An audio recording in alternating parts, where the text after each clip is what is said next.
screen.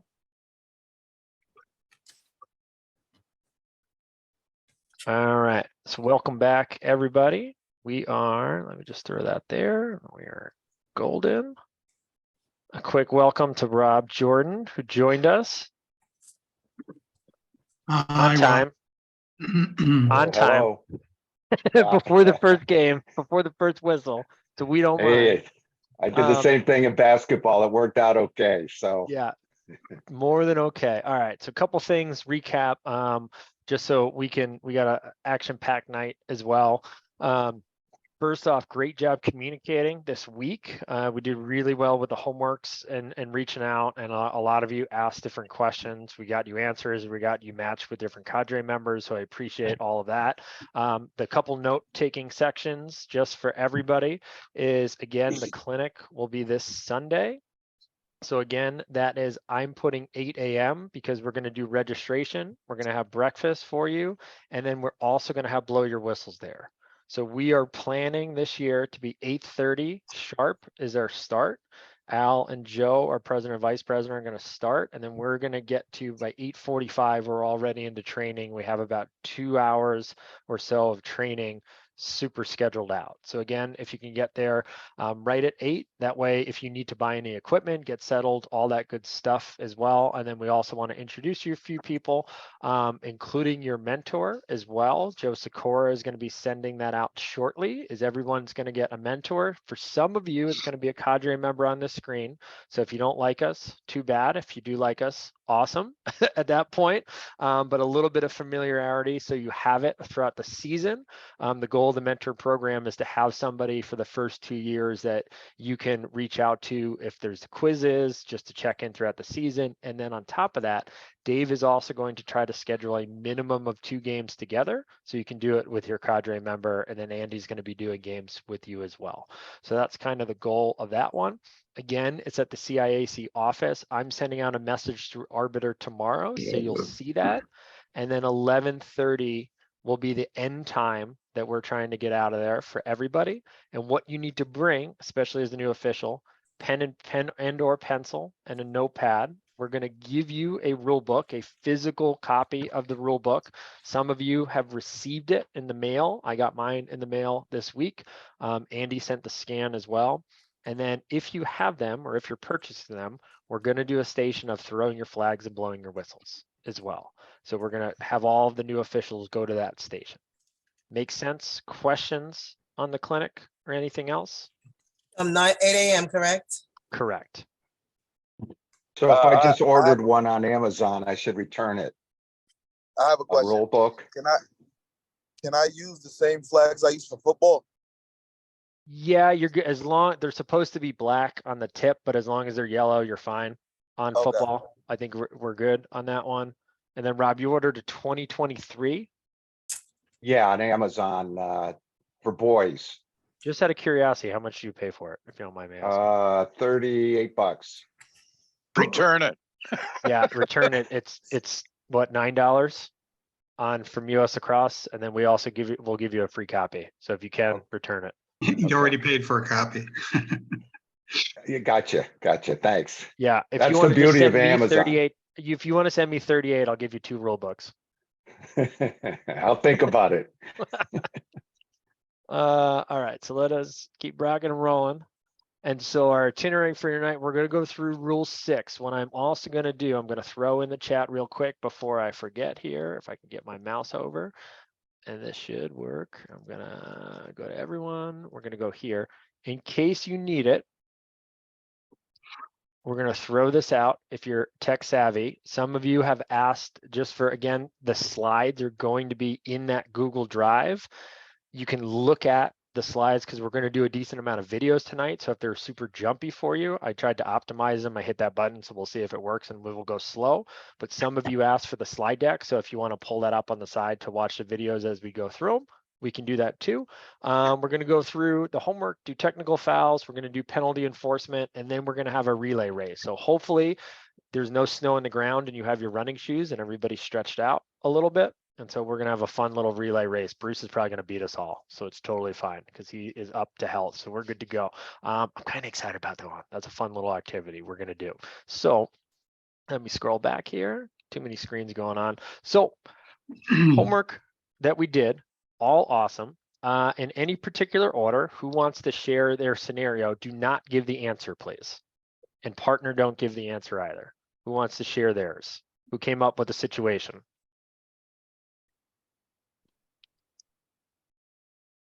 Immediately gets quiet. I'll go, Rob. This is Brooks. Yep, go ahead, Brooks. My situation was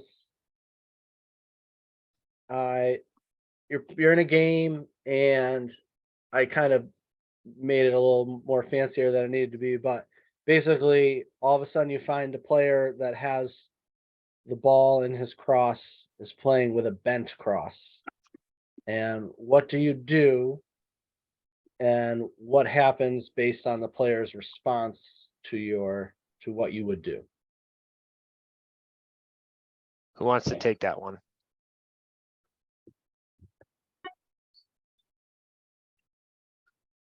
Dom is smartly getting a drink of water. I like that strategy. That was fantastic.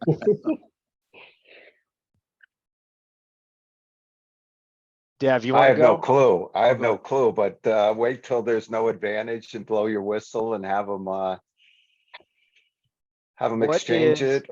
Before we worry about advantage, what's the thing we're working about? So if we think about a cross, if a cross is damaged or any part of our equipment, what's our biggest concern before advantage, disadvantage?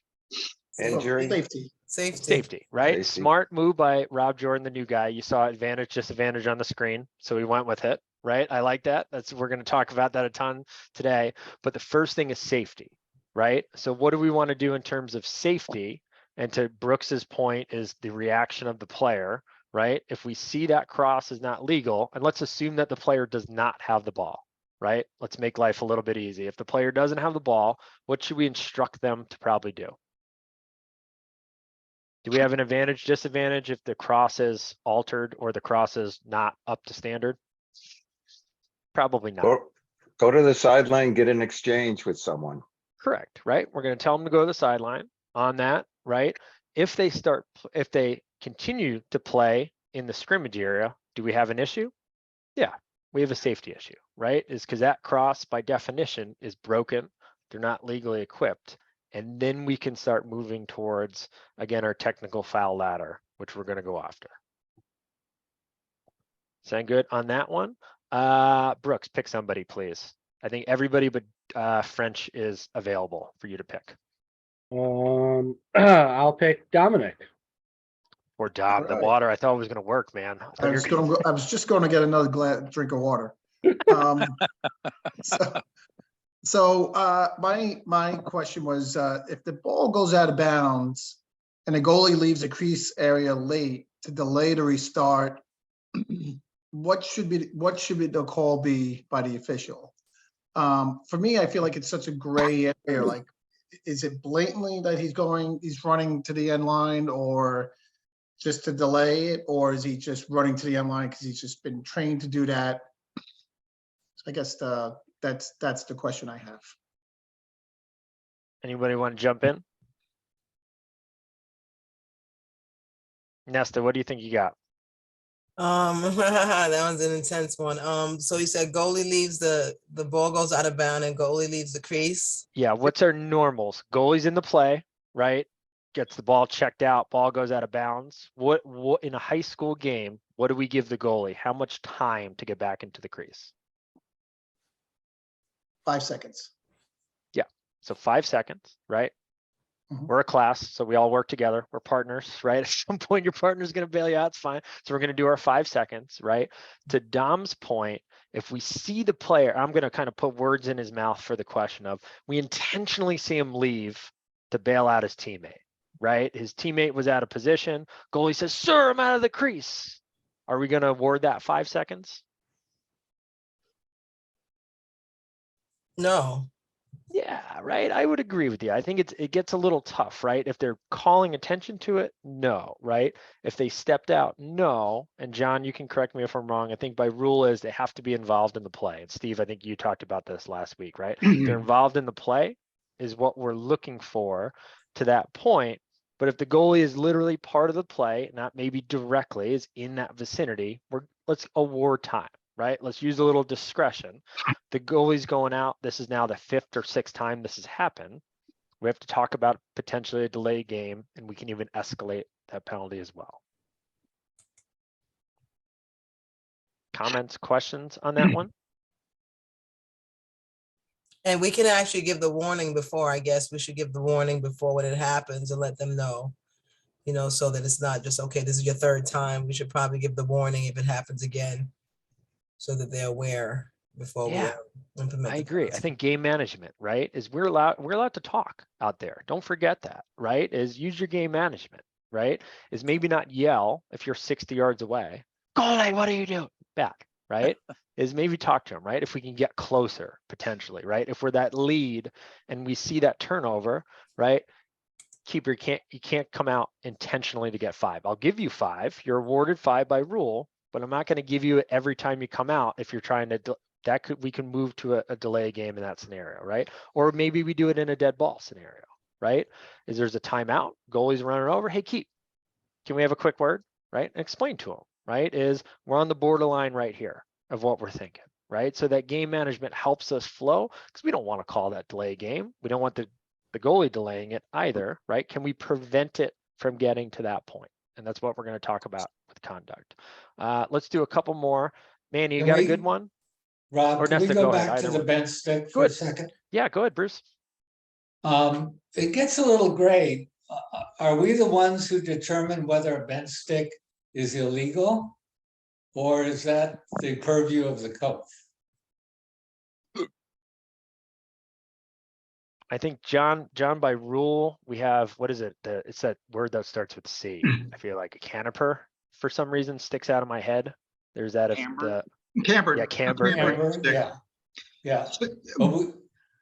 But that's something we would have to measure, right?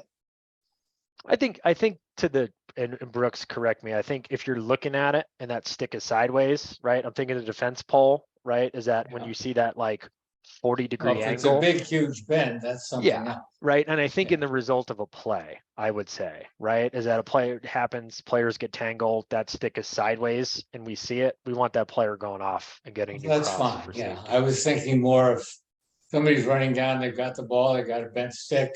We don't know how bent it is. And we stop the play. Yeah, I would say That could be that's a problem. fishing for trouble, in my opinion. That's Right. fishing for minnows, right? Like I think that, and Brooks, I'd probably go, you're like when you see that big deep hole is like a bow. We've seen that before, right?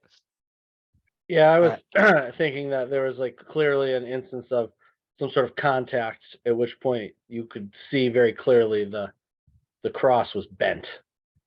Okay, that's cool. Yeah, Like- thanks. Hey, on the same subject, Rob, is there anything I should look for that the kids may do to give them an advantage on their stick? Everything. Really?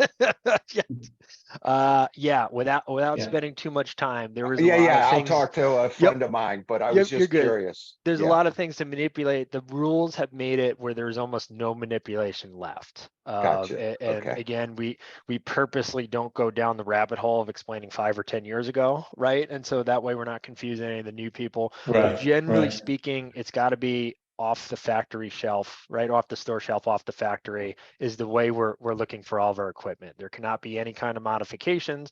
There can't be any dangerous things, including like gloves can't be cut. You can't cut shoulder pads. The stick generally fashioned and all attached to all areas. If that Yeah, makes does sense. this go on is kind of what my point is? Is this something that you got to look for? I think it's as old as the game, which dates back to Okay. around 1000 or so AD. Okay. And I'm not even kidding of how Gotcha. much, and I'm being funny, but I'm not being funny at the same time of Gotcha. it's as long as sports are sports, they're always going to find some kind of advantage one way or the other. if that Gotcha. makes Thank you. sense. Yep. Yep. And so let's do 2 more. Nesta, you want to throw one? And then Manny, throw out a situation, please. No, I'm not ready for one. Yep, you're good. Manny, you want to go for us?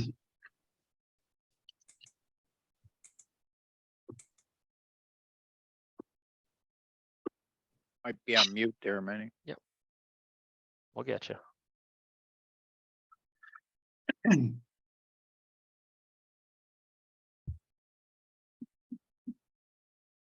Can you hear now?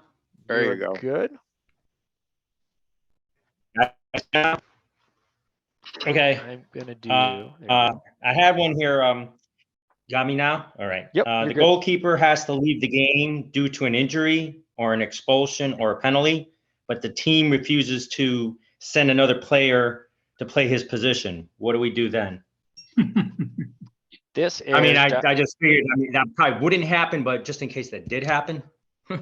This is, Dom is gonna get mad at me, but this happened to me at a certain high school, public high school, last year. And so he might have an idea of what school I'm talking to. What occurs if a team refuses to send out a properly equipped goalie? What occurs?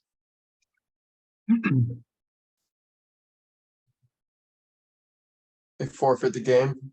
Yeah, it becomes a forfeit, right? And so again, game management, we want to explain this slowly and calmly, right, to the head coach.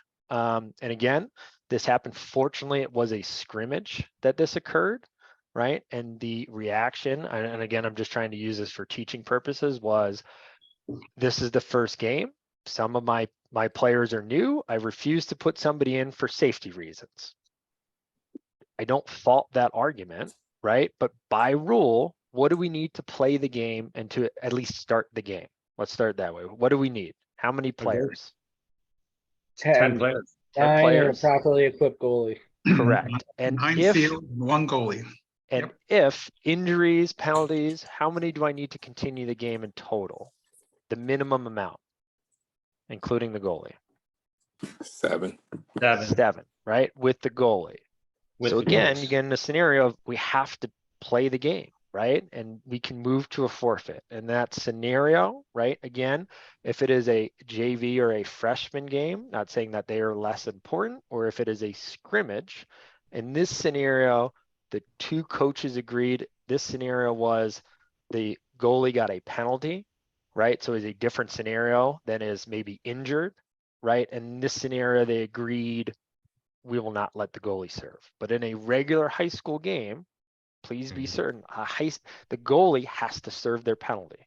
We have to put in another properly equipped goalie, right? So again, use your best judgment. Explain it, right? And the other reason why we want to explain it too, and this is important, is we don't want to bend a rule or make things up.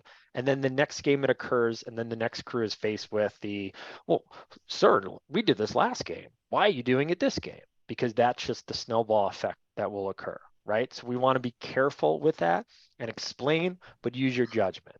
In that scenario, of course, is that it's as best as teach and get. This happens in the first minute of the game, right? So we don't want to forfeit the game and not allow those students that opportunity to play the game for that day, right? So use your judgment, use your safety.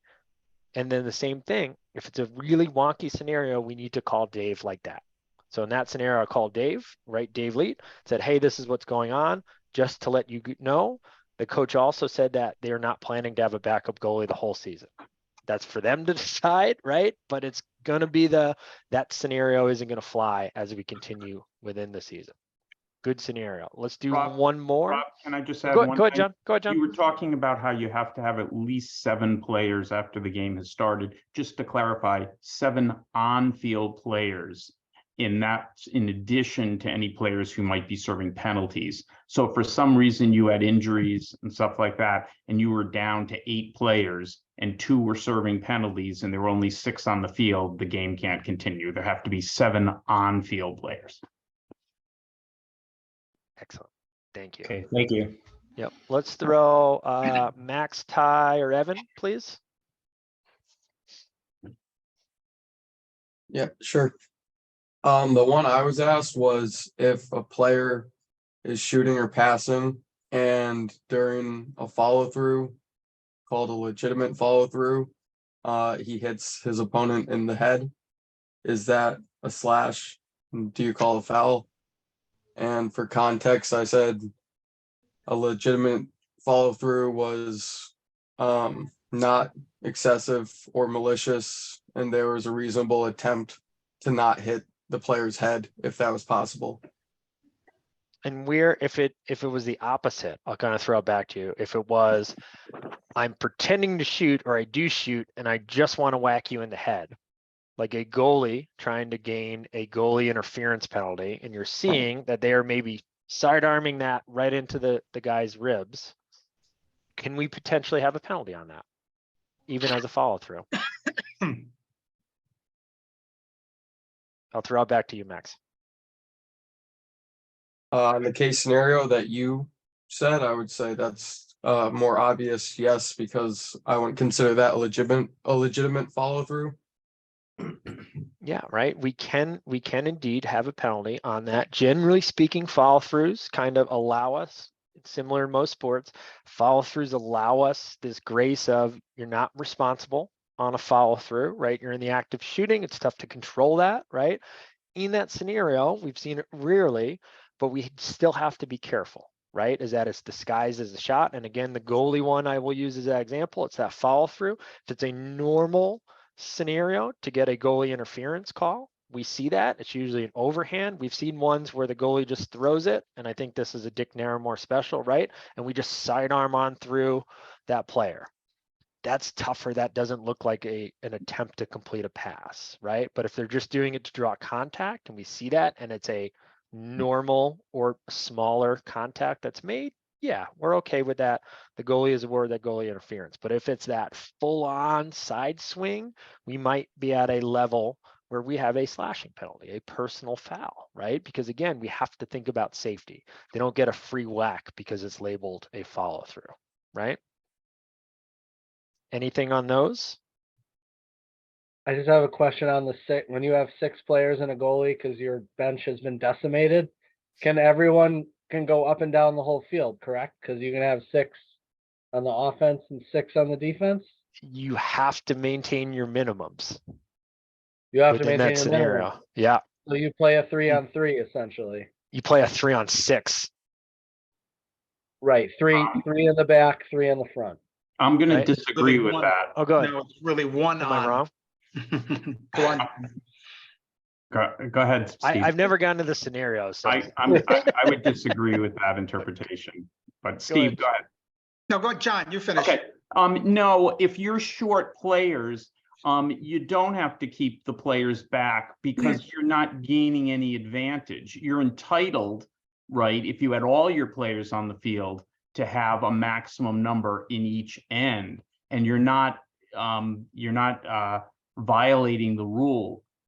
So I would say you are allowed to have those players go wherever they want to on the field because you don't have an excess number in any one particular part of the field.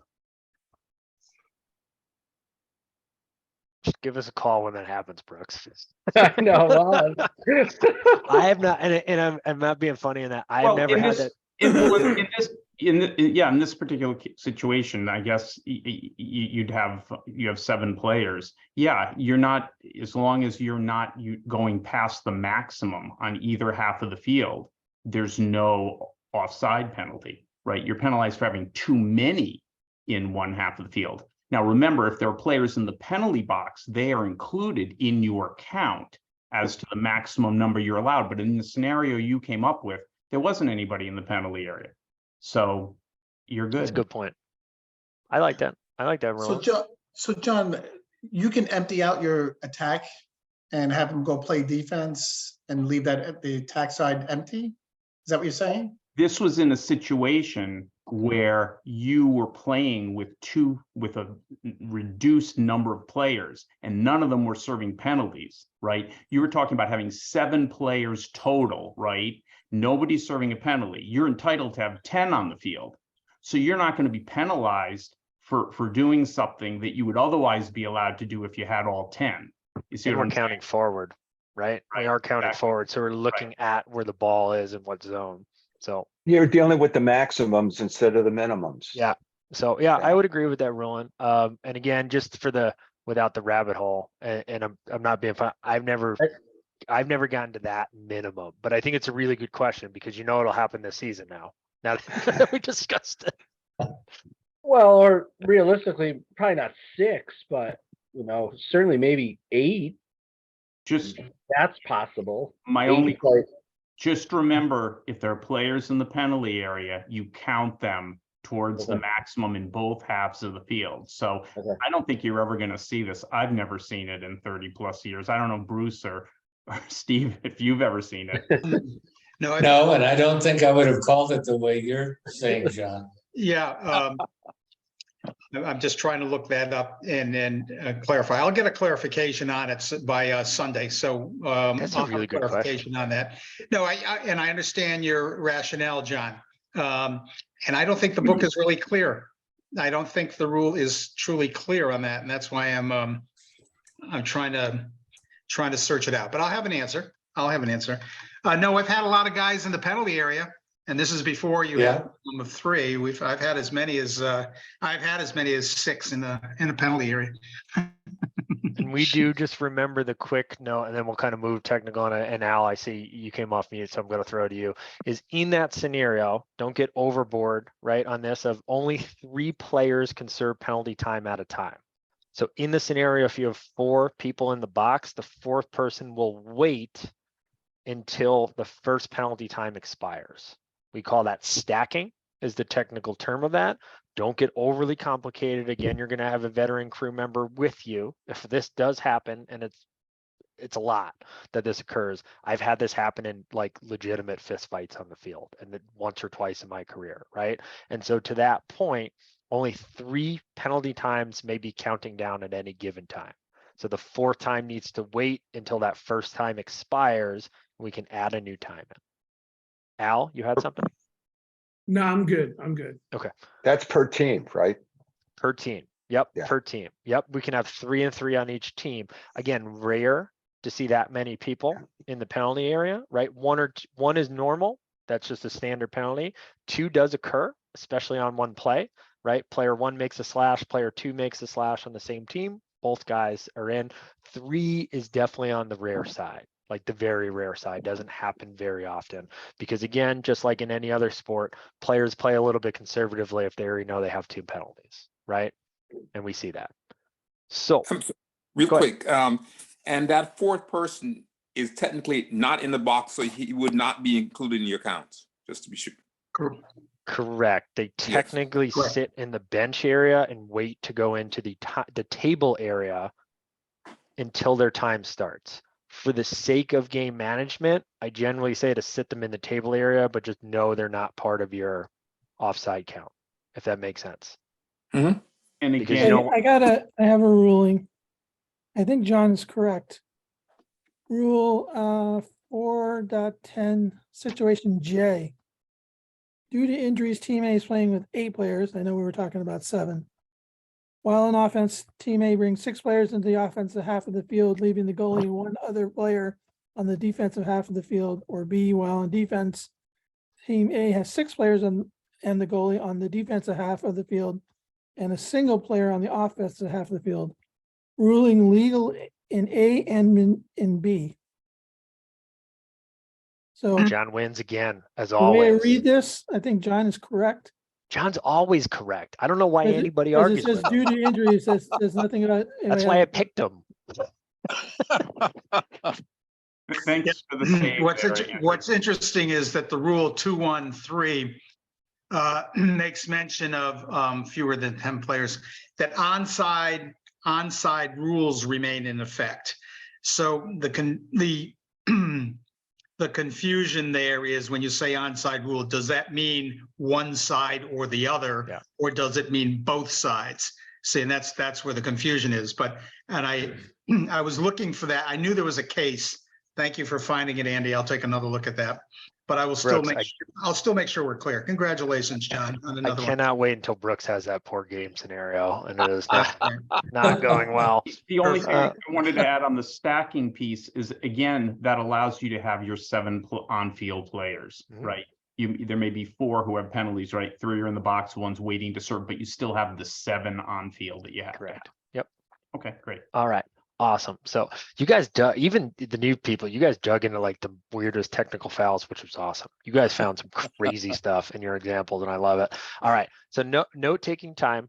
We're going to go through technical fouls, similar to personal fouls. We're going to teach you kind of large scale right? What we're looking for versus every nitty gritty, because there's judgment involved here, is I do like the way US Lacrosse lists these. There's 3 types of technical fouls. So if you're a note taker, I always suggest these 3. We're going to do motion based, contact based, and then game management. Cut off a little bit, but those 3 different areas. I think those are pretty good on where we're going to go through. So we're going to go through those. And again, just remember our brain cues. We did this last week, right? If we have a technical foul, which is against the rules, you're going to lose the ball. If you're currently holding the ball, right? I have to drop it and it goes to somebody else. I'm going to gain the ball if the ball is loose and on the ground. And if my opponent has the ball, I now serve penalty time. And how long is a time-serving technical foul, regardless of what it is? We're going to do our T 30 signal. seconds. Everything's 30 seconds. 30 Awesome seconds. job, right? Everything's 30. In a personal, right, we will have a flag down in every scenario. We're going to go through that later tonight. It has to be a 1, a 2, or a 3. 1, 2, or a 3. We don't have a minute 10, minute 30. We don't do early bird specials on any scenario, no discounts, right? 1, 2, or 3, and 30 seconds if we're technical. We're going to make the T. Go ahead, everybody. You can do it. We're going to make a nice little T action. There we go, right? And so we're going to do the T for technical. And Rob, remember, technical is the lowest rung opposite of basketball. So you just Yeah, got I to get just your was thinking that. I Yep, was, you just yeah, got to get your gotcha. brain around. We gotcha. Don't worry, don't worry. Not our first Yeah. rodeo. And so, again, think simplicity. If we have any kind of technical foul, I know it says conduct up there. Think it's either going to be a turnover or 30 seconds, right? It's just not your ball anymore. And if it wasn't your ball to begin with, now you have to serve time, right? So an easy way to kind of have our brain cue when we're thinking of it. So what we're going to do in a scenario when there is a loose ball, right? We want to allow the play to continue briefly. Think 1 Mississippi to 2 Mississippi in case the team that gets fouled might continue their play. So think of the ball's on the ground and I get shoved a little bit from behind enough to I lose an advantage. Again, we're going to think advantage, disadvantage, but I can then scoop the ball up within a second and continue running down the field. I don't want to necessarily stop the play, right? Because I might actually be taking an advantage away from the offense, right? Who can continue down the field, let's say. So in that scenario, if the ball is loose and only loose, we're going to have a play on, right? 2-year-old's yelling. So we're going to do, she likes play-ons as well. So we're going to do a play on. So we're just going to put our hand straight up and everyone say play on, nice and loud. Play on. Play on. Play on. Play on. We like to, I always like Andy's as well. Andy likes to drag it a bit. I like to drag it as well. So we're going to say play on. Go ahead. You can do it. Play on. Play on. Drag it a bit, right? And the reason why we want to drag it, right? Everybody needs to hear it. If I go play on, we love those. What'd you have, right? We're not sure. Play on, nice and loud. And then again, if the team that got offended doesn't pick up the ball, we have an immediate, and we tweet, right? Play's dead. I still got my hand up. Clock has stopped. And then I'm going to point whatever symbol, and we're going to move, and we're going to go through those symbols. So ball was loose. I point down to the ground, push, white ball. Nice and easy. So play on, push, white ball. I can say loose, push, white. So let's practice that again. We're going to do a play on. Play on. Play on. Tweet, tweet, tweet, tweet, tweet, tweet, tweet, tweet, tweet. Loose, push, white. We're going to say it. Try it one more time. Yeah. Play Play on. on. Tweet, tweet, tweet, tweet, tweet. Tweet, tweet, tweet. Loose, Loose. push, White. Push. white. Yep. White. And again, Tweet, tweet, we tweet, always tweet. say, be careful how many words you use, right? Don't get overly complicated. Well, the ball was loose momentarily, but blue then pushed the white player and therefore it's the ball. Don't get there, right? Don't get there. Loose, push, white. right? One color for the team getting the ball. And so we're going to get, this animation's on, that's okay. So again, just a decision tree. I like this, so we're going to go through it.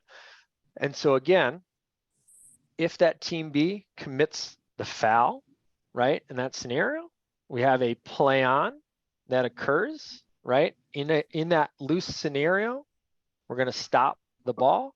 We're going to signal the push. We also like to say loose to give an indication. We're not time serving, right? And we're going to say white ball, red ball, as we said, right? In the scenario, if we have the team that is awarded, so let's say white picks up the ball. So we're going to try it one more time. We're going to do our play on. And then there's two schools of thought. The mechanics are a little bit different. Some people will say play off or the play on is off. I like simply saying white ball and pointing, similar to how we do an out of bounds. So again, we're going to do, it's your choice. So we're going to do a play on. White team's going to pick it up. And then we're going to say white ball or the play on is off or play off. I think those are too many words in my opinion, but it's whatever you feel comfortable because the mechanics are split depending on which slide you look at on any given day. So we're going to do play on, Play on. White ball. right? Or just white and we'll point with it, right? So everybody understands the play on is now off. We don't have an advantage that is gained. We're going to continue under regular scenarios. In a scenario that this gets a little tricky, player picks up the ball and as they pick up the ball, they get checked and they lose it. I like to err on the side of as soon as that player picks it up and they lose it and it goes out of bounds, let's say, is the player didn't have full possession to make a lacrosse shot, pass, or move, right? So I like to err on the side of caution, especially when I'm teaching this, is make sure that player has full control.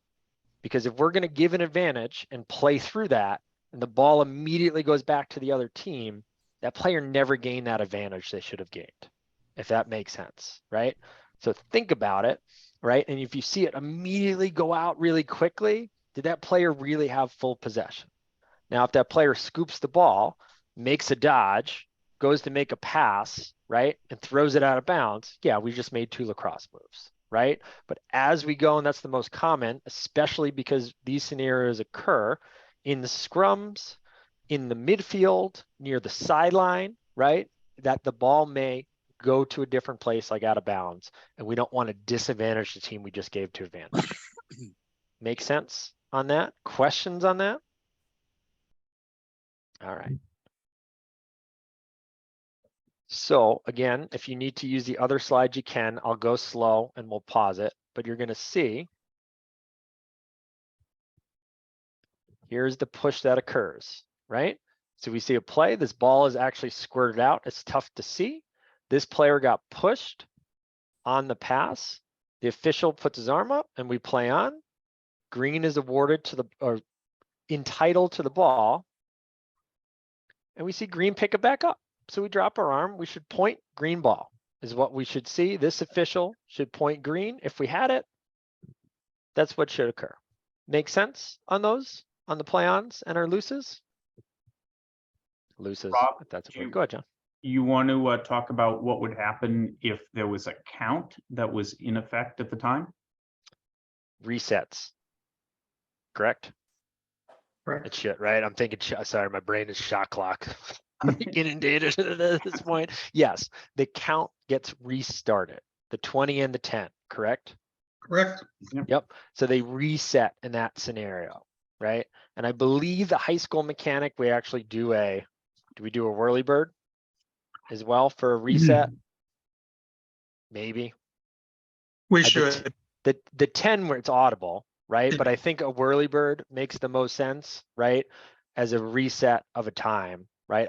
Sorry, we switched cameras this week. So whirly bird we should do right above our head, a whirly bird just to signal that we have a reset scenario. Again, oh, go ahead. Yeah, I was just going to say, and just think of it this way for the new officials. If you had a count that was on and you killed the play and awarded it, you would give them a new count. So if you're doing a play on and then they regain possession and you let it go, they still get a new count if a count was underway. And just remember, for play-ons, we don't want to go very long. 1 Mississippi or 2 Mississippi is what we're thinking. If we can see in our brain, like this green player is the only person available to pick up the ball, let them pick up the ball. If white and green are right next to each other, blow your whistle, give it a green, right? We want to be quick on these play-ons. Make sense? Rob, can I just add a comment if I may? Let's, Rob has done a great job of describing the play on and what we're supposed to do mechanically, but I would certainly counsel, don't make this the high priority thing that you need to know when you start officiating. If you blow the whistle, you haven't committed a mistake, all right? Too often we get younger officials that they'll have a personal foul and now they're calling a play on. And keep in mind, personal foul, you can't be calling a play on. You need to have a flag.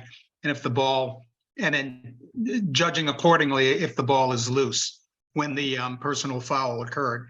So it's not going to be a wrong thing at a JV or freshman game just to blow the whistle. It's something you want to work on, but I don't think it needs to be high priority in terms of all the stuff that you guys got to learn. Just my comment. And I just threw it too. This is a little bit kind of penalty enforcement is really rule 7. We're kind of jumping a little bit ahead to Steve's point, just to kind of, I think logically it makes sense of, okay, we have it. Now, when do we call this, right? We kind of gave you the opposite. How do we do it, right? And now we have to actually know what we see and what goes on. So our first ones are going to be line calls, right? And so again, a crease violation. Steve and Dick spent a great deal last week talking about this. We're not going to spend any more time, but a crease violation is one of those, right? Player goes through the crease, right? The goalie scoops up the ball. We got to play on because the goalie's in the crease.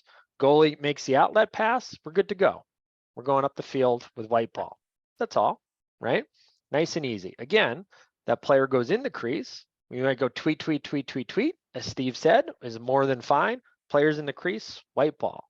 Goalie's got it already? Cool. Let's do our wind to make sure nobody's within 5 yards, right? Make sense on crease? Now we have offsides. We spent a lot of time talking what this is, and courtesy of Mr. Brooks, right? We had even more in depth that I had no idea even existed in the planet, but now we do, which is fine, right? But again, we can have a play on as an offside as well, right? Is again, we can have a scenario that the ball is loose. So we might just say play on and award it, right? We're going to do our offside symbol. So we're going to tap our hips. Newbies, go ahead. We have screen. Yeah, okay, that's fine. We can see my camera's cut off right here, right? So we're going to see it, which is fine, right? We're going to come up and we're going to tap our hips right here, which is good. And then we're going to point, right? We can have a scenario when the offense has too many, right? Because they have the ball, it's now a turnover. So we're going to blow it immediately. Tweet, tweet, tweet, tweet.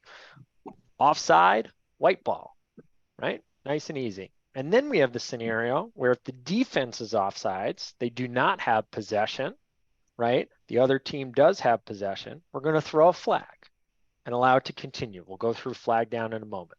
Make sense on offsides? And so just 2 quick video examples you're going to see. This is a scenario. We're going to call them black. Black is going to have 7 players on offense. We're going to get to this pause point. It moves. We now have 7. So I again like counting in 2s. 2, 4, 6, 7. Too many. This official sees it. It's an immediate whistle because they lose possession. The player is going to drop the ball, which they do. We're going to tap our hips for offside. We're going to point the other way, and we're good, right? In that scenario, we do not flag this team if they remain offsides in this scenario. We give them an opportunity to correct it, right? It's not your offsides, the other team picks the ball, blow the whistle, you got too many, we throw a flag. Allow them to correct that foul. They have to have that opportunity. In the second frame or second video, This is the other run-of-the-mill offsides. You will see red is what is called riding or playing defense on the clear. In that scenario, we have this player will jump, if I can get it to stop, goes across the line. We're assuming there's already 6 plus the goalie back. This player now makes 7 plus the goalie back. We have too many. It's simply stepped over the line or on the line. We now have an offside. Makes sense on both of those scenarios. We discussed offsides a decent amount. So just for the sake of seeing them, I'm jumping around on you. We then have a legal procedure. This is one of the few ones where I tell you to please go read the rule book because there's a decent amount of them, right? Some are wonkier than others. Some are more rare than others, but the more we continue to officiate, the more we're going to see, right? So a legal procedure is we're going to roll our hands like a travel for basketball, right? And so legal procedures are catch-all. This is also, if you ever see this sign and I'm just continuing to do this and I look over, Dick's doing it too, and I go, hey, Dick, what do you have? And you just see this, and I just stare at him blankly with no soul in my eyes, you need to bail your partner out. And Dick will go, yes, I had a hold. We're going white ball, right? This is the international help partner. I don't know what I'm going to call, right? And this is the continued motion. If you see, hey, it's a legal procedure white, we're good. But if I say, hey, John, did you have what I had? And John goes, yes, I need to bail you out, right? So you will see that once in a while, a little bit of humor, but that's your partner, I need some help scenario, right? Or you see that I also like guys will do this. Hey, John, did you have, oh, it was a hold? Yeah, I had that too. You just didn't see my hands go real quick, right? So know if you get in a little trouble, ask your partner, right, within it. But again, within these legal procedures, there's a few of them. We have them in face-off violations, but a delay of the game, we can also make 2 hands on top of one another, right? In a scenario, not having your mouthpiece in, right? Playing without a stick is the more common, or playing from out of bounds. Remember, if a player touches physically any part of the field or line out of bounds, they're considered out of bounds, need to reestablish themselves. So meaning something touching in bounds, then can participate in the scrimmage area. We see this decently often, to be honest with you. A player goes for a ground ball, steps on the line, continues playing. It is not out of bounds. We have an illegal procedure. White ball is what we're going. Same thing with playing without the stick, as we had kind of talked about. Questions on this? This is vague. This one requires a little bit of reading and getting used to as we go through our rule books. For time's sake, I don't want to go through all the very nuanced ones that are rare.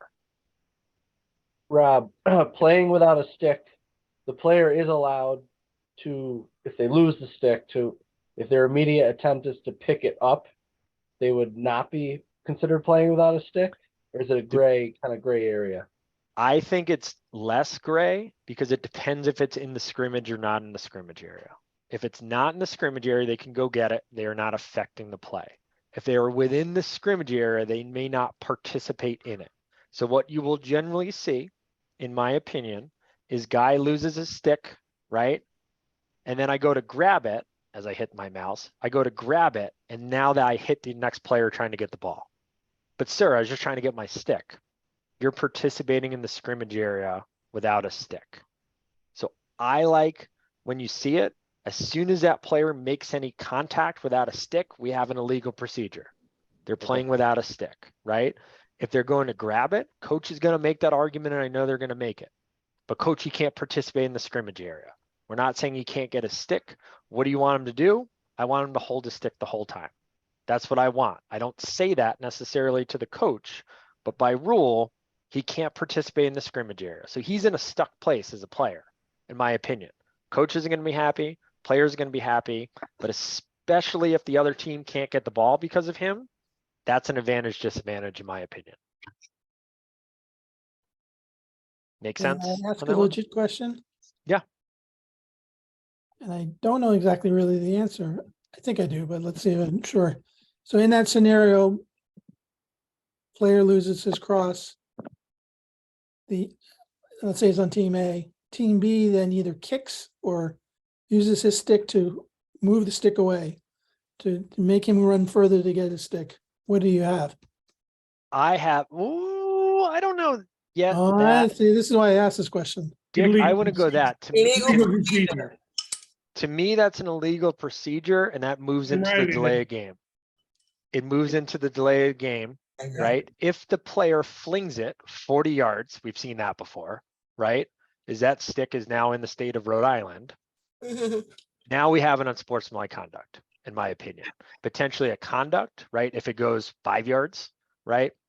But I think delay game, because what we're doing is we're preventing that player from playing, which by my interpretation, we're delaying that player to be in the scrimmage area, right? So that's an advantage. It's definitely not good. So I think if we call a legal procedure or delay a game, and then it hits on our discretion level of how disadvantaged was that player, if that makes sense. John? Yeah, I was just going to say, it depends whether they kicked it intentionally or unintentionally. If the player who kicked that stick was just running and accidentally kicked it, you don't have anything. But if they're deliberately kicking the stick to prevent the player from getting access to it again, then it's unsportsmanlike. Do you agree with that? I would say, I'd say a ladder there, John. I would say a ladder. Depends on how he's kicked it out of the way, you know. There's a difference perhaps between just sort of getting it out of the way so I don't step on it, but it's also disadvantaging the other player versus, you know, whipping it out of the way, which could have an unsportsmanlike. So I think there's some judgment and a ladder that's got to be used here. Yeah, and if I can interject too, I would almost see that if you visually watch this guy like scooch the stick out of bounds or something with his stick, or he kicked it or whatever, if you gave him a conduct foul, turn the ball over to the other team. That sends a huge signal. Yeah. And you're saving face with the penalties and everything else. And if the stick is covering the ball on the ground? It's been Then holding the ball, right? Yep, then we have a withhold that occurs. Withhold. Hey, Rob, quick Go the other question. way. Let's, Go ahead, Rob. So if I got this right, and it's kind of what kind of penalty are we calling, but a defender drops a stick, the offense has an advantage, that stick's near that advantage, does it fall under advantage? Is the stick just simply on the ground? We're more Yeah, concerned about the yeah, it's in player the- than it's the all- stick. Okay, Even though, to your point, if you feel it's a safety scenario, let's say it's a grass field and the stick is sticking up straight, we might have a safety issue. Outside of that is we don't really care that the stick's on the ground by itself. gotcha. Yeah, let's add, sounds good. I just wasn't sure based on the way you were talking about Yep. how important it was to make that call to some degree. Yeah.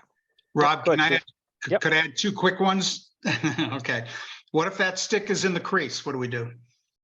The loose stick, it's lost and it's in the crease. What do we do? Kill him. Who said that? Ow. Well, you're not the one supposed to answer it. That's correct. Now Oh, we've I'm got, sorry. that's right.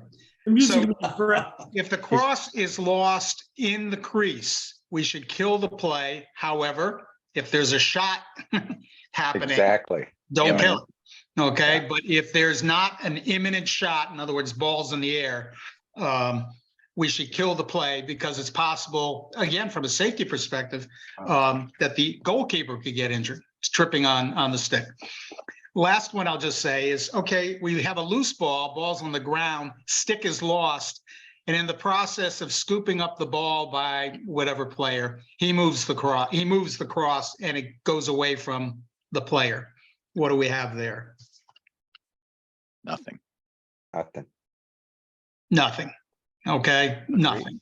Okay, I mean, that wasn't a deliberate attempt to get rid, well, it might be, but it wasn't a deliberate attempt to knock the stick unless the guy's a good actor. So the act of scooping the ball and knocking a piece of equipment away is not going to be an illegal act.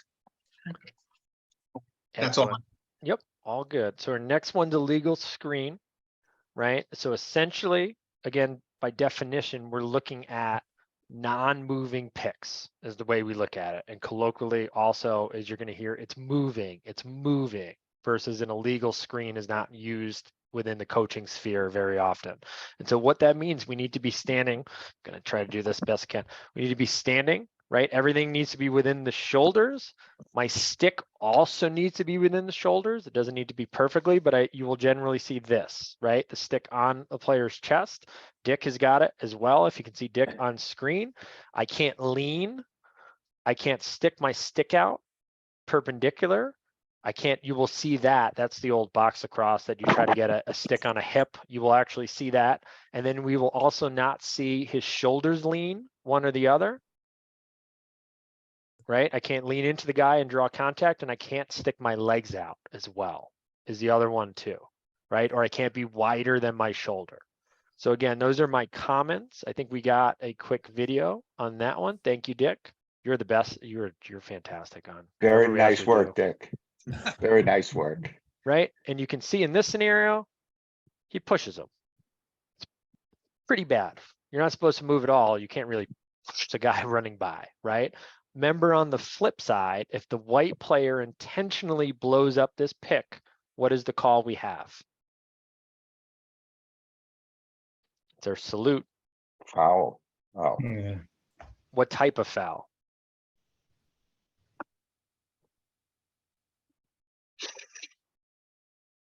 Come on, from last week, what fouls? We only had so many personals. Oh, What's Signals. this one? You gotta What's know your this one? signals. What's your signal? I think there's a signal we're giving. There's a lot of them. The whole cadre. Unsportsmanlike. Unnecessary. Unnecessary Unnecessary. roughness. Unnecessary roughness. Right? Come on, we gotta learn that one. We'll get there. And so we're on to illegal contact. These are your most common, right? Holding is one of them. And so again, the slides are going to repeat in terms of the amount of language in there, which is a lot, right? We want to think advantage and disadvantage. Is the ball loose or not? We also want to look at the context and the level of play, right? Youth has a tougher time controlling their stick and their bodies. We have to understand that. If we're at a varsity level, we're going to see very good checks and checks on purpose to gain advantage and disadvantage. This picture is a hold. When we get up towards the neck and is not a cross check, we could have a slash if it's violent. If the stick is simply resting or lifting the helmet, or in this case, by the neck, but also potentially restraining the player, we have a hold. These are all 30-second varieties. We will often see this too, especially on the arm that goes on. You'll see a player that gets hooked. If my arm goes, or if the stick goes beneath my arm, and you will see the player raise up. You will also see the player lift their arm to get free. This is also legal. If I push the stick, as Steve always says, think body on stick. We don't like that. It's got to be stick on stick or body on body. If I push it, I now have a ward call. On the flip side, if I get my arm free, I'm allowed to do that and move my arm in order to get free movement. That's okay. So on our hold video, same thing. We see the player trying to hold, called a V hold within the coaching world. We're creating a V with their stick, and I'm leveraging against to hold that player back, right? So the advantage is the player is going to slow down because they're past me.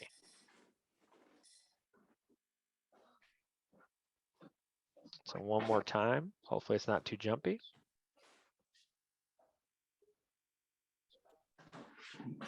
Questions on holds? Just remember, it's a stick on body is what Robbie was demonstrating here. You know, simply holding a cross, there's nothing wrong with that. It's when you infringe on the body. And then our pushing, we can't push from behind. All of these pushes are from behind. If we push from the front, we're legal, right? But if we push from behind, we have a penalty. If we hit a player below the waist or above the neck, what do we have? What personal foul? Illegal contact. Illegal body check. Yep, Or illegal legal contact. body check. Yep, you're good, right? So then if we have a push, right, from behind, just 30-second variety, you will see this when a player is behind them. Like in this picture, a player gets beat, and they will shove them. You will also see it in a ground ball or a loose ball scenario. Somebody will push them, especially in a scrum. We have 4 or 5 players, somebody's going to get pushed. Things we have to look for. Our quick video. Ground ball. We see this white player pushes a player, clear advantage, disadvantage. Probably shouldn't have gone 20 yards, but he did. And so again, just one more time. It's a loose ball. Now it skips on me. We're going to watch it again. And we're skipping. So we're going to keep moving. Interference of the non-goalie variety. So again, think if the ball is more than 5 yards away, we cannot touch another player by rule. These happen on the wings. We also see it, especially on the crease, is the most often of the times we see interference. And we're going to see an example of that. We also see it sometimes where, again, a player might throw a very large pick 20 yards off the ball. You can't be making screens off the ball that far, right? We can make legal screens. We can't do it that far. So think 5 yards. And if we have something off of 5 yards, we're not good. And so in this scenario, they're going to do, it's going to be in the middle here. Player in red decides that the player in white shouldn't have a stick anymore. In this scenario, where is the ball? The ball is over here. This is clearly more than 5 yards, right? So any of this in the middle, we're going to see that jostling. This official, give a verbal warning. Knock it off. Easy inside. 13, stop. Very simple commands, right? And again, usually when you call a number, the player looks at you, just like parenting, right? 13 red. Ooh, me? Yes, you. Stop it, right? That's all you need to do. We don't need to be overboard. 13, 13, 13. Just simple commands, right? Game management, instruct them how you want the game played. We have one more interference that occurs. This one I love, right? Can the offensive player be in the crease? No. How did they get there?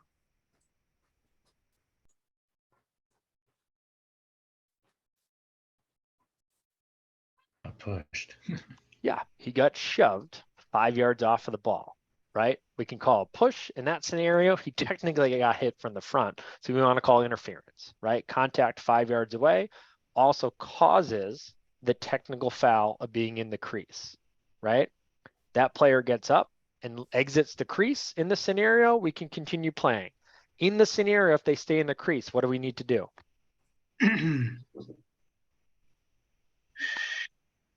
Tweet. I saw a whole bunch of the cadre is all on the signs right now. In a scenario, I learned this from Bruce Backus, and this is the best. We were in a double overtime game of some very high level competition. If the player is still in the crease and we shoot and then we score, can we count the goal? No. I would say, was the shot imminent when he got pushed in the crease or not? We can never. I like it. I like it. I like it. We can never score a goal with an offensive player in the crease, regardless of the scenario, right? I like your reasoning. You'd sell that very well to a coach. Coach, what? I want to go home. It's double overtime. And Bruce and I scenario, this is from ages and ages ago. It was getting dark, and I looked at Bruce, and Bruce said, "No!" from the trail, and I said, "That's a correct call." And then we had some beers and it was a good time. But so again, in a scenario, regardless of the game, if a offensive player is in the crease, we cannot score a goal, right? So I always remember that one. That was back in the Momogo days, if you remember, Bruce. Even if he's pushed. Oh, huh? God. Even if he's put in no scenario can he be in the crease. Go ahead, John.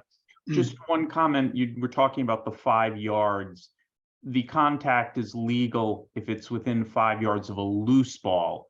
In a lot of those scenarios, the offense had the ball, so it didn't matter whether it was 5 yards, 2 yards, 20 yards. it was interference in those Correct. plays. So, Correct. and another comment to make is this is probably one of our biggest judgment calls that we have to make in terms of advantage, disadvantage. I mean, you can have interference all the time. I mean, just slight contact, gross contact, accidental contact. There's always a lot of activity that's going on in the crease. And it's important to realize how to best manage.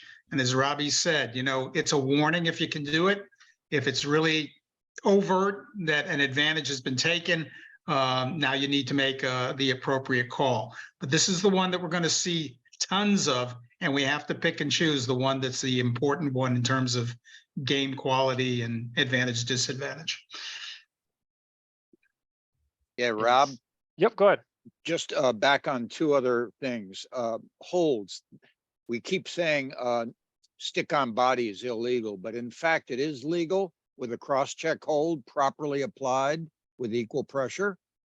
So you can have a shaft on a body if the hands are in the right position and the check is equal pressure. That was one point, I think, just to amplify. And then if you could talk about the push on a clear, players dancing up the sidelines. He knows he's about to get hit and he turns his back to draw the push.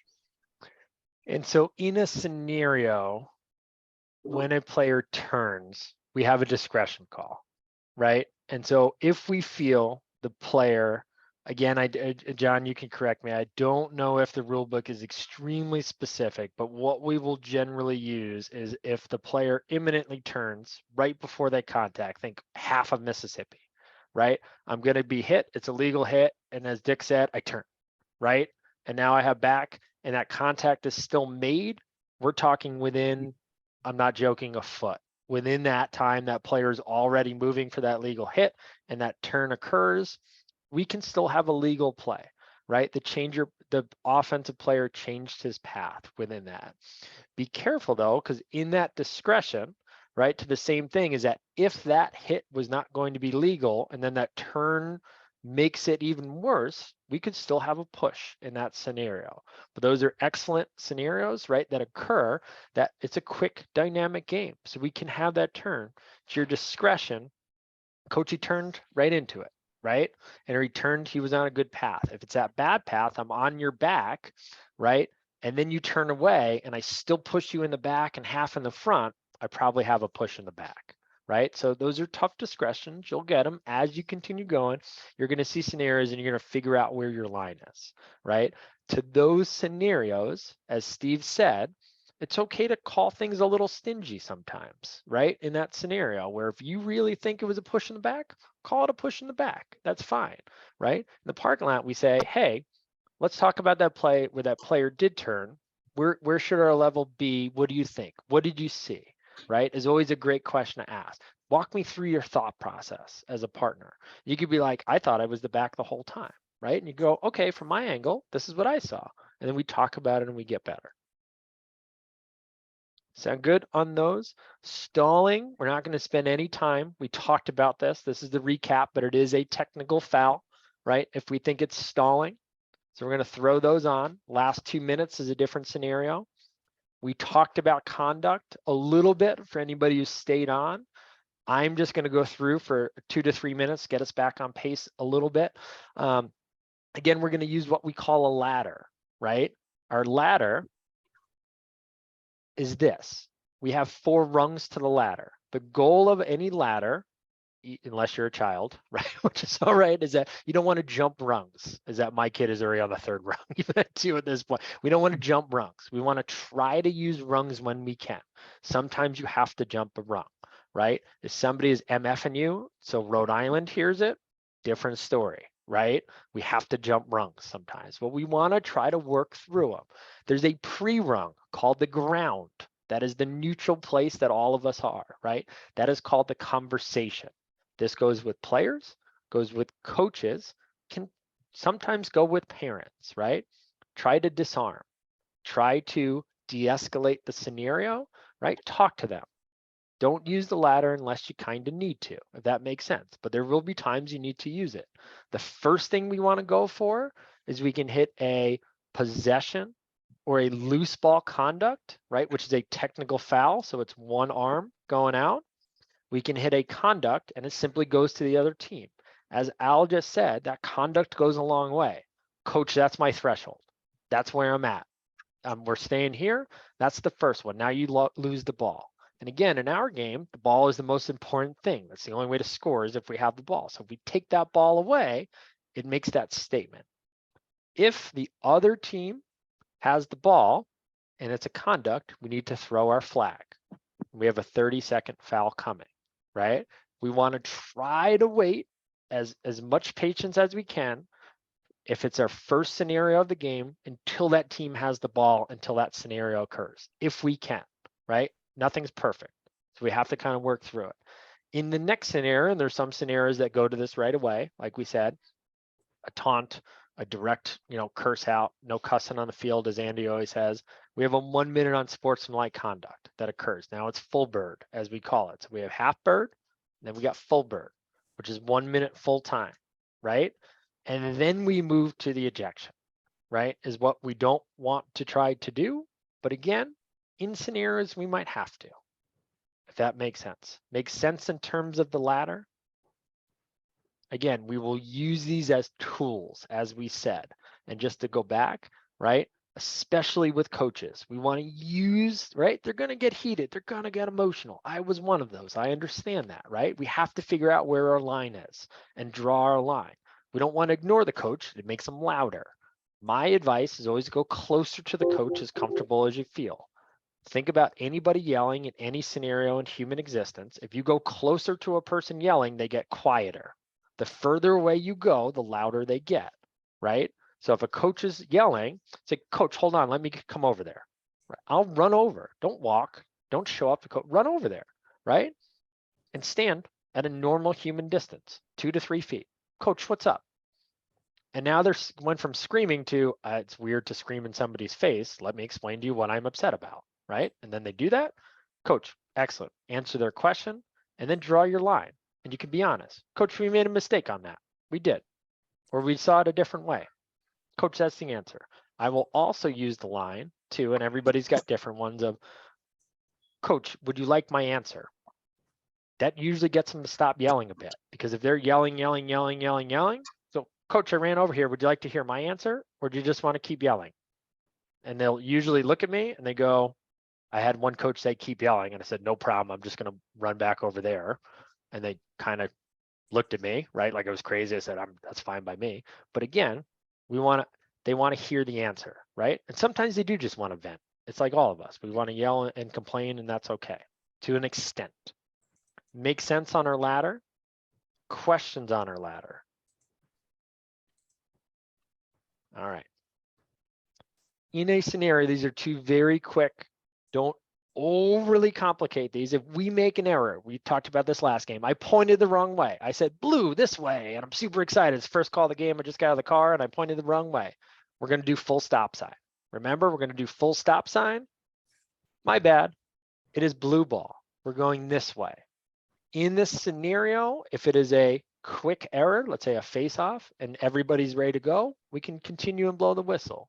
If we pointed and said, nope, goalie ball, we're going that way, right? And then I said, well, I'm sorry, we're actually going to go right with the offense, and players are starting to change, full stop sign, let everybody change. By rule, we have 20 seconds to correct this error, right? We have a beeper that counts 20. If you feel it's over, put your beeper on. Let your beeper go off. That's a tool, right? Time-wise, we want to allow that change. We made the error. That's okay. Inform everybody. Hey, I pointed the wrong way. Blue is this way. And we're going to go, right? Hey, inadvertent whistle. There's no flag on the play, right? I blew the whistle early. It happens, right? So that's our correction of errors. In terms of questions or anything else, do we have anything? I want to make sure I do a pause.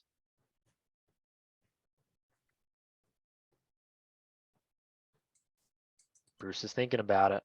It's okay. In a if you're doing youth, this one I saw as well, I thought it was important.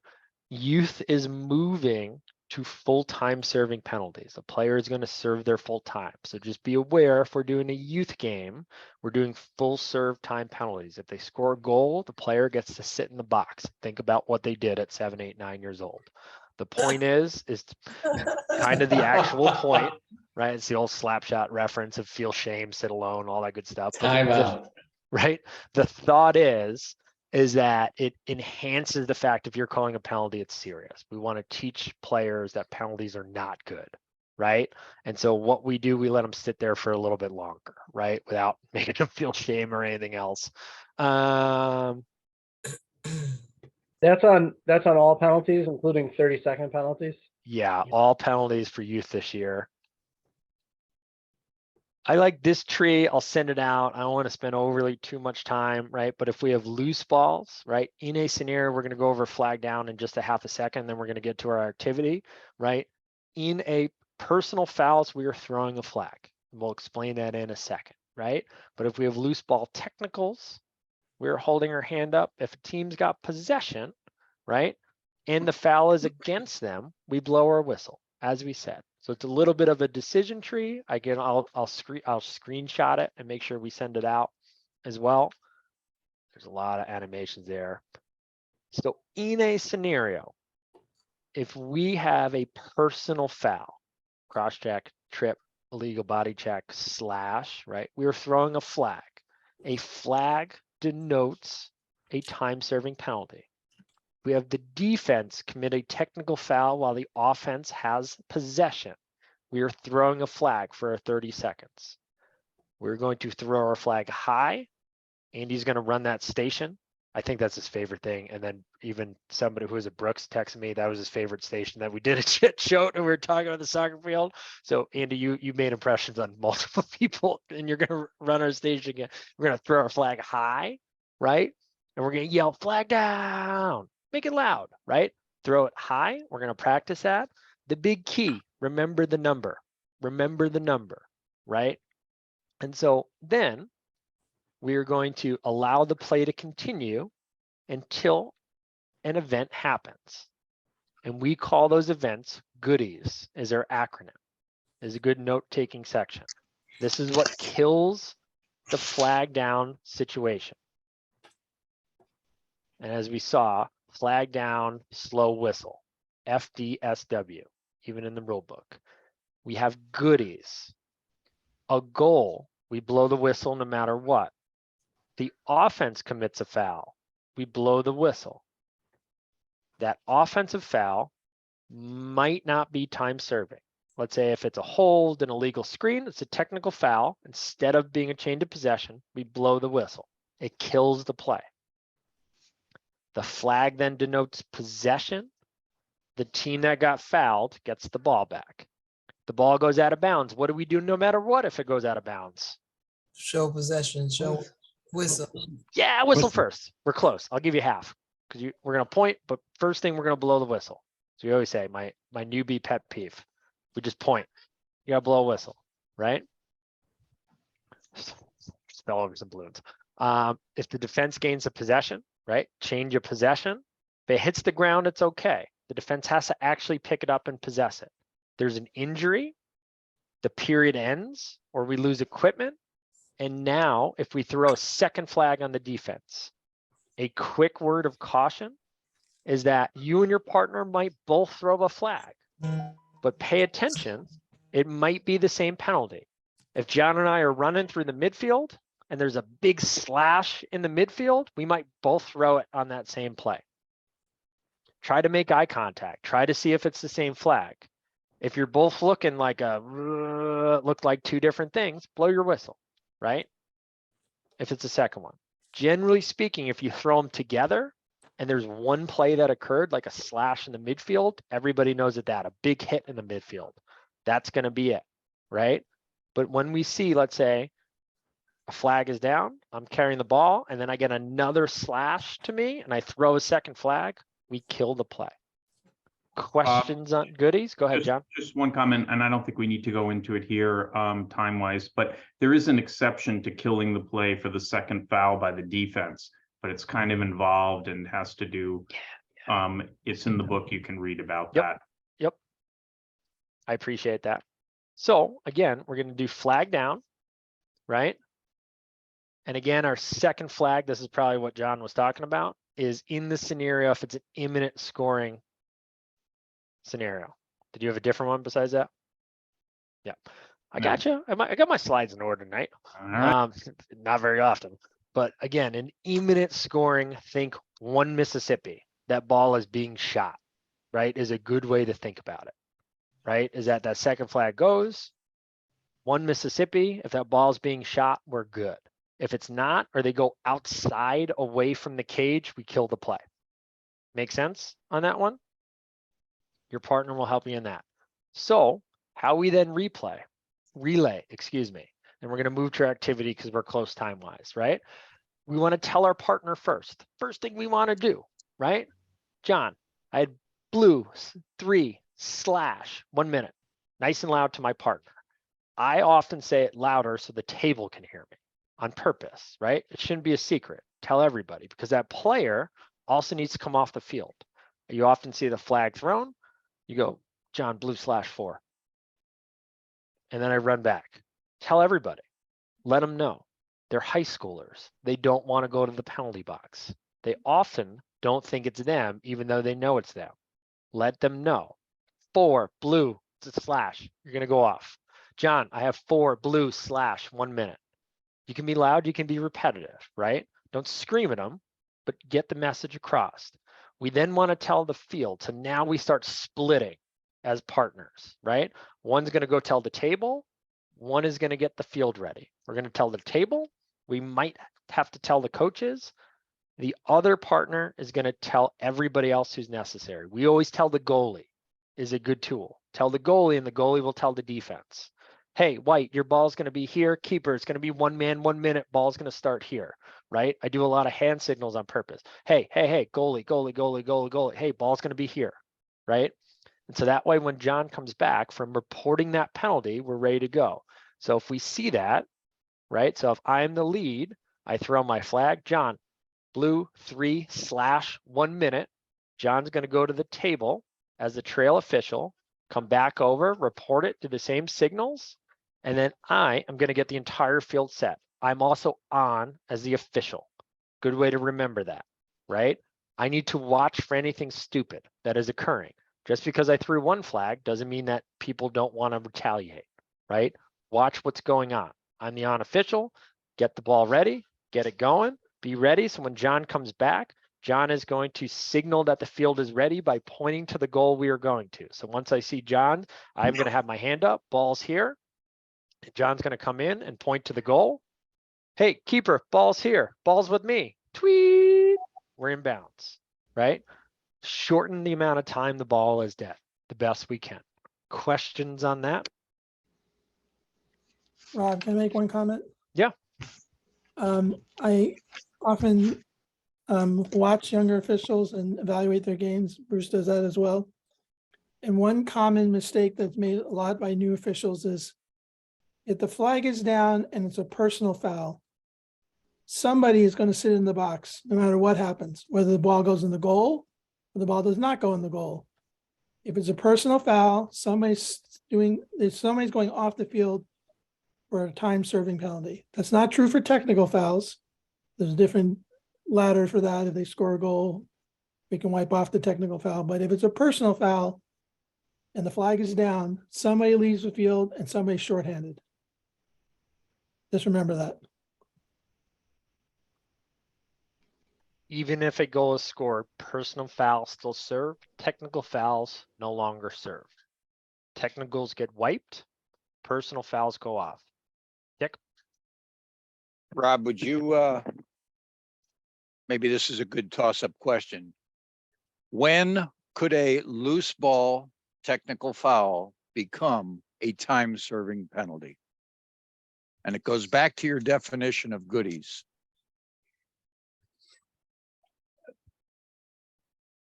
because Goodies talks about second flag down. It's actually the second violation, correct?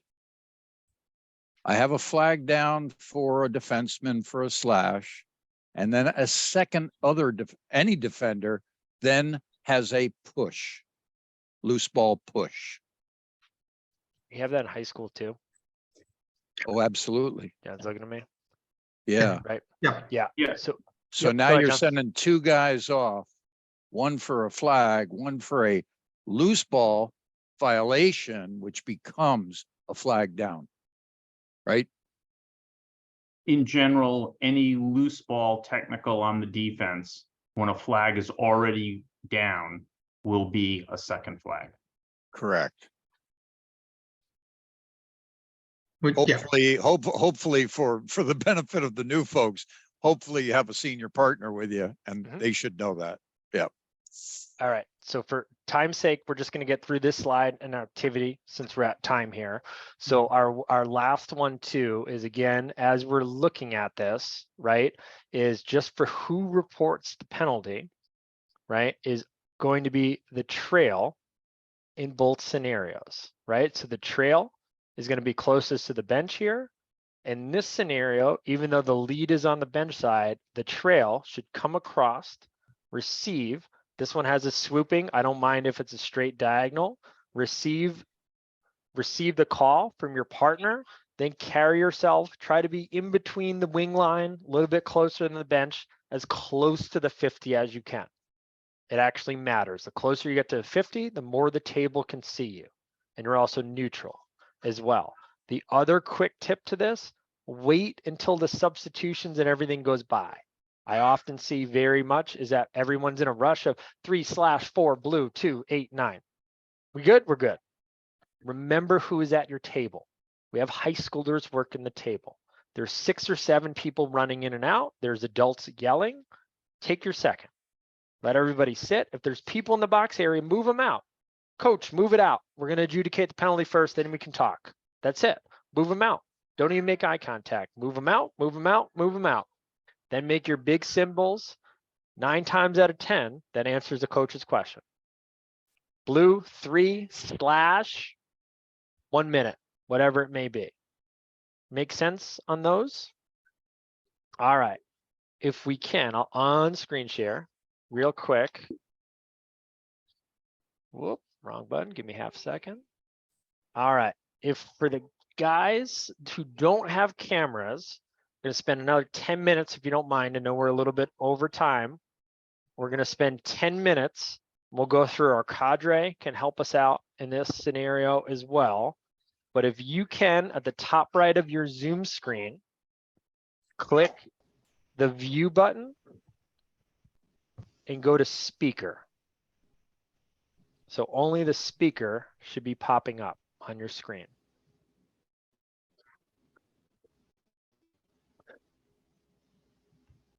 We are going to play a little relay race. Bruce. No running. And so I'll start with a cadre member.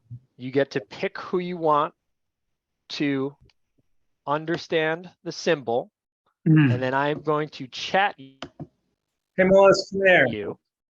I'm going to chat you the scenario, and then we're going to use our symbols. I screwed up. To go through. Yeah, You're okay, Manny. We'll I think fix I you. lost you, Rob. She said I was all right. Oh, no. Hold on. We're going to do, I'm just going to mute everybody. Oh, Dick, I muted you. We can unmute. We're going to just make sure everybody's muted here. Gonna help us out. All right. So we'll unmute. I'll start with Mr. Naramore.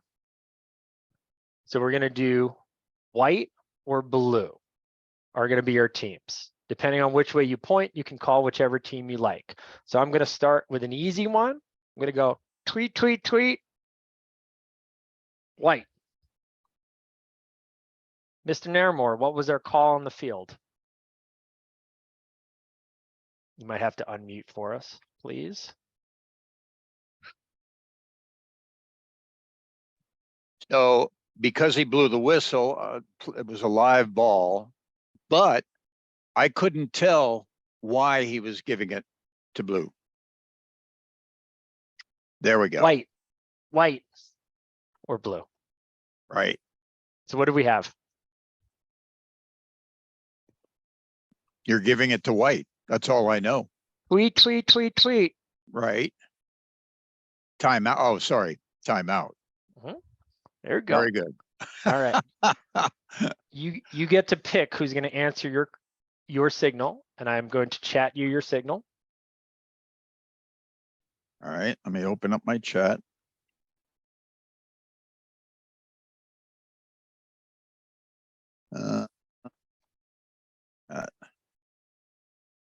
Okay.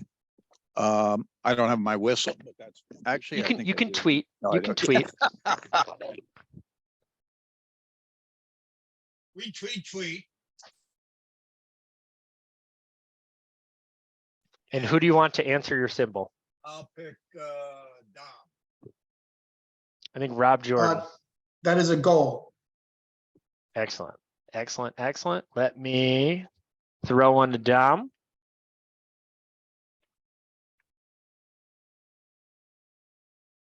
Tweet.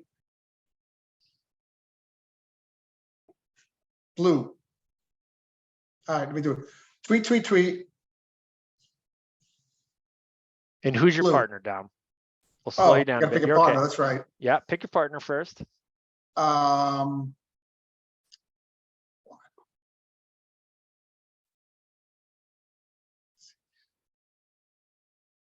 gonna go with Brooks. All right, go ahead. I think this is unnecessary roughness. Yep. Right, on blue. I'm blue. And you would want to give a number normally. Yep.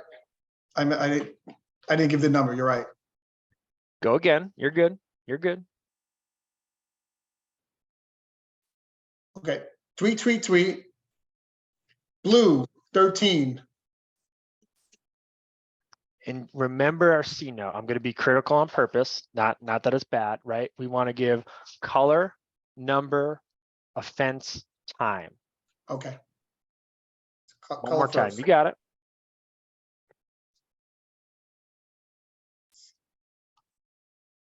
Tweet. Blue number 13.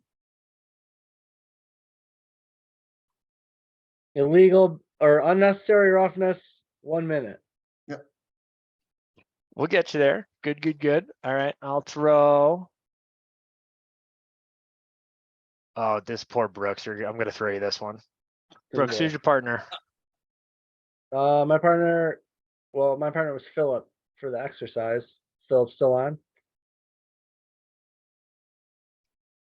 I'm here. All right. We're going to try. And remember, this is the key. Can we talk to our partners? Can we talk to our partners on the field? Yes. Of course, right? So this is a tricky one for you. But you can talk your way through it. Okay, let me just read it one more time. I think I know how to do with the signal, but I'll need just a little clarification. No, Yep. not that, right. Tweet. White. 2. Oh, I'm sorry. It's all in there. Okay. Tweet. White. 1-5. Delay of game. 30-second. Technical. Good. We don't. And then have explanation would be the E.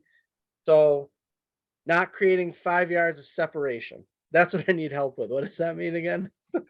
So the same thing. If a scenario, we go to restart, the defensive player is within 5 yards, right? Oh, right, We right. throw our flag, and then we go to report the penalty, right? To your point, we can talk our way through, right? Hey, Brooks, I got white 1-5 on a delay of game. It's going to be 30 seconds, right? I don't have to give the explanation, but you hear coach, why?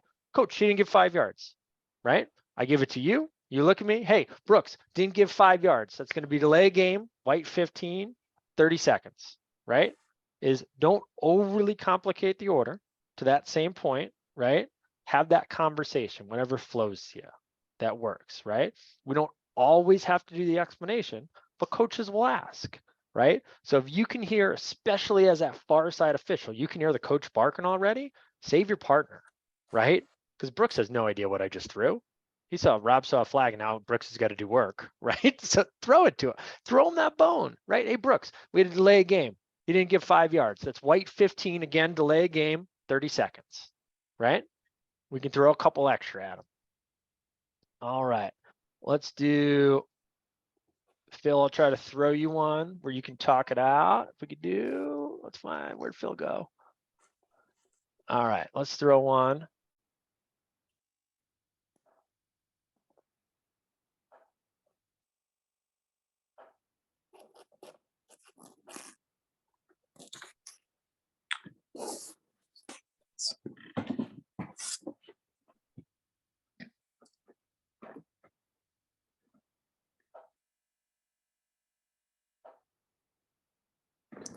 Okay.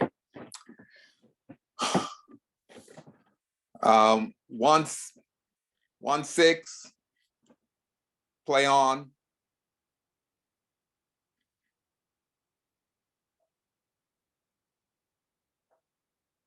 So we got to play on. Yep.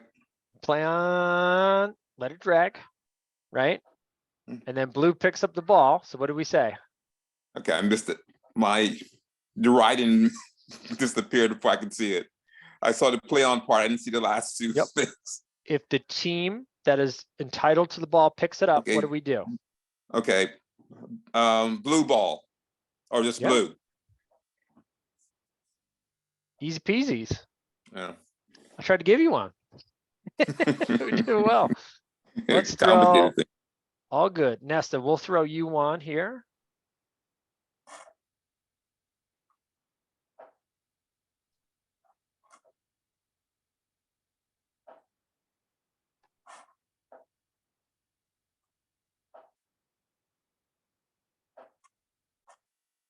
Oh, we're gonna unmute you real quick.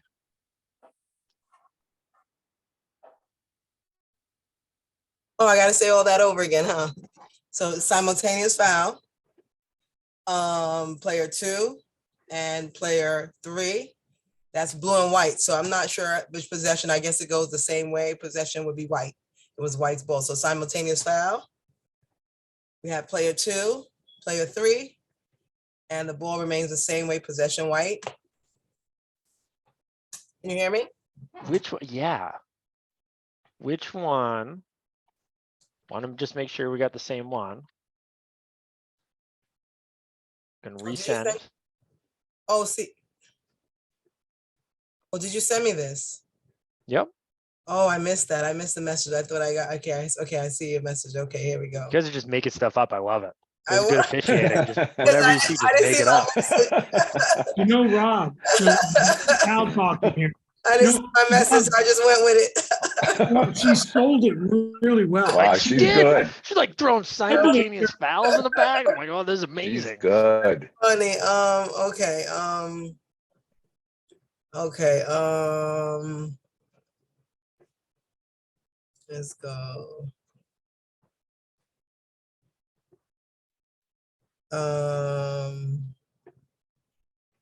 Did it come up for you? Look, yeah, I see it now. Hold on, let me see that again. It's my slashing, right? Mm-hmm. Okay, white 1 slash. Okay, white. Okay, I have white 1.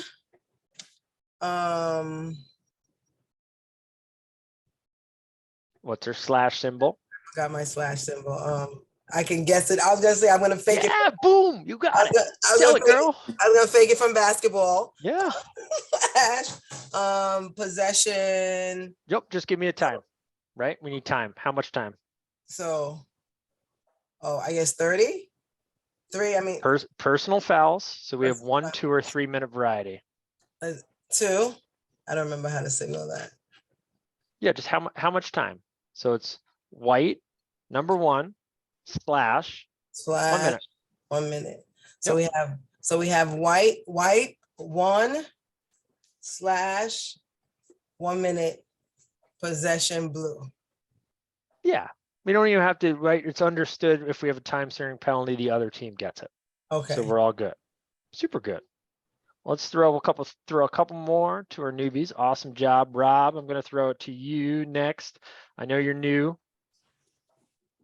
I'm trying to give you a ballpark basketball one for you. Okay.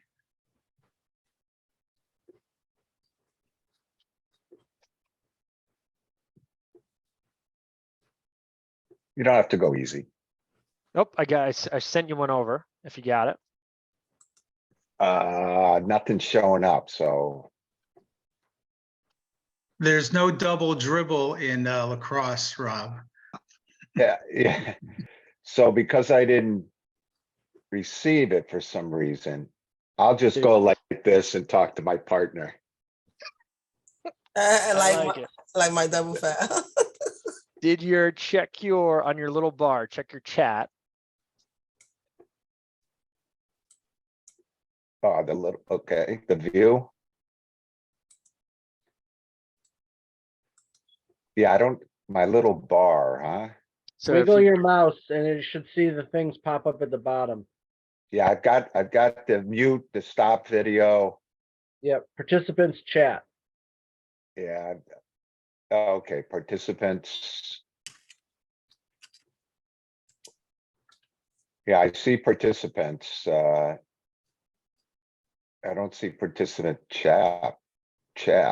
Let me just double check. Oh, there we go. There we go. Okay, so I want to slow things down, but meeting chat, deflect tipped off defender remains white ball. So I'm not seeing a video, I'm just seeing wording. yep, that's all. Okay. So how do we do a Reflection. tip symbol in all sports? It would be, Yep. And then what direction would I point if it's white? depending on which way they're going, I guess. Boom, you got it. Yeah. Yeah. White ball. I got you. There you go. I told. Wow. All right.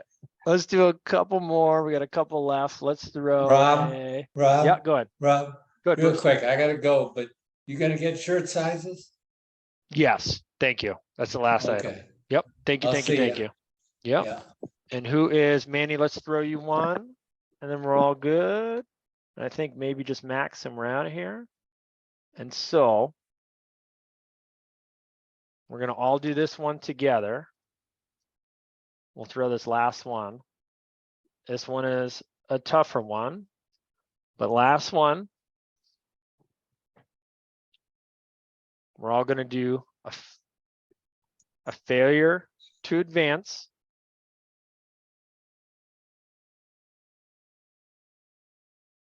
Right, so we're gonna tap our head.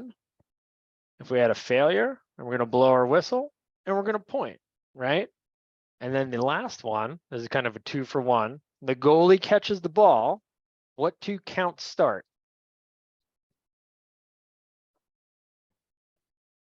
The 4 and the 20 if the goalie's in the crease. Yep. So we're gonna goalie catches it, right? We're gonna turn our beeper, and then we're gonna start our 4 count again, just from last week. Awesome. Questions on stuff? Hopefully that was a little fun. I know we're on Zoom, little technology. We tried, maybe a little bit fun, do a little bit of a relay, right? So again, make sure from tonight, we gotta get those personal signals, right? It's gonna take time. It's all right. So get our personal signals are the big one. There's about 40 symbols in total. Some are a little bit less important than the others. I'll throw this out this week too, this list. These are a little bit more of the normal ones, so you can practice these in your mirror, right? You can go through all, I have about 27 out there, throw a couple more to make sure that we cover everything, but right, these symbols are important. Remember when we have our partner on the field, we can talk to them, right? It doesn't need to be a mime act. It doesn't need to be, we don't have to, right? We can talk to each other, right? Right? Some guys don't use any symbols. which again, we want to use symbols in words, right? Because we can hear it, and we can see it, right? John, blue 17, delay a game, 30 seconds, right?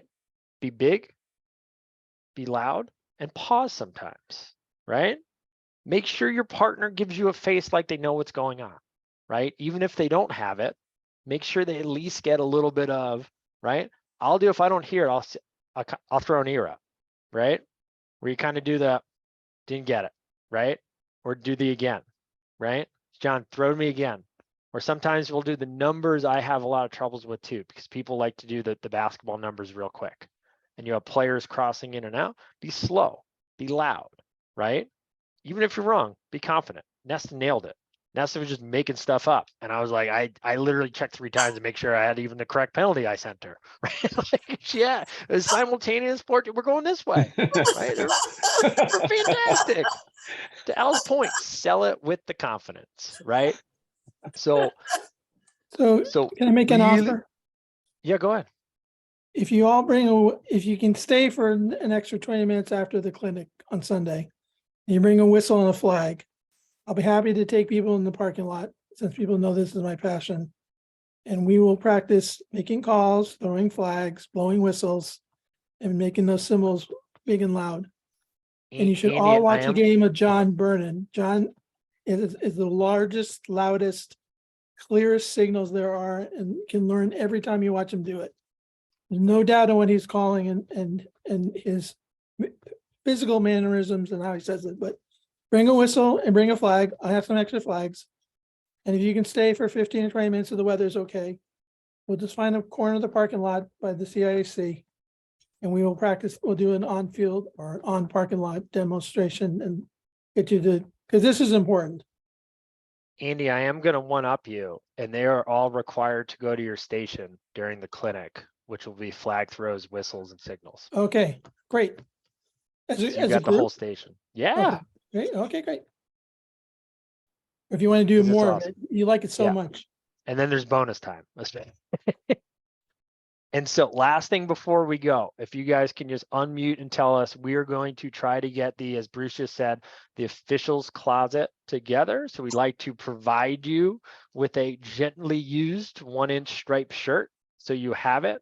So if you can just, generally, I am a size large, whatever your t-shirt size is generally your officials shirt size, if that makes sense. If you like them larger, go size up. If you like them smaller, again, we are generally in cold weather, so we usually have an extra layer on, just as a reminder. So if we could just go through, let's just go, Rob, what's your shirt size, please? Extra large. All right. Max, Large. got it. Dom, Large. Evan's still on. Okay, we'll get him, Devin. Manny, Medium. and then Nesta, They're men cuts, right? they are men's cuts. Okay, I'll do a large. Okay. And then Brooks and Phil, are you guys good on 1-inch? Do you want an extra one? Okay. Phil, are you good on 1-inch? Yeah, I have my my old jerseys. Okay. And the same thing, we're gonna throw together a closet. So I got a couple hats we're gonna throw in as well. We're gonna try to bring some equipment for you guys too. Just again, friendly reminder, I'll send out the email. I know we're super over time, but again, you're going to, let me just throw it up. Give me half a second. Last thing I'm gonna share here. I promise, then we're out, is, let me do that. Let me do this. Again, 8 a.m. on Sunday. We're meeting at the CIAC office. It is a office complex. So when you drive in, it'll be towards the left and there's parking there. You probably see other officials coming in and out. You're gonna bring your pen, your pencil. We're gonna give you a rule book. If you already have a flag and whistles, you're gonna bring them. Rob Jordan, you're gonna return that Amazon rule book. Yeah, I didn't forget. already I did. didn't forget. Must have sold Already it. did. They must have sold it with good calls because we Are don't they give selling? it. I should start selling them. I should start selling them. Hey, Are they Rob. selling whistles and Yes, flags Nesta, there? Nesta, go ahead. Are they selling whistles and flags there? Yeah, so then below That's- your whistles, which is the store, will be there. They accept cash, they usually accept check, and they also accept credit card as well. They have Square. Square. Hey, Rob, Thanks, Al. Yeah, Rob, Yes, Dick. you hear me? Yeah. Yep. Enter in the back. You can park in the front of the building, but we're only going to open the back door. So it's literally at the end of Realty Drive. I will try to have the doors open there by 7:30. Sounds good. I'm gonna stop recording.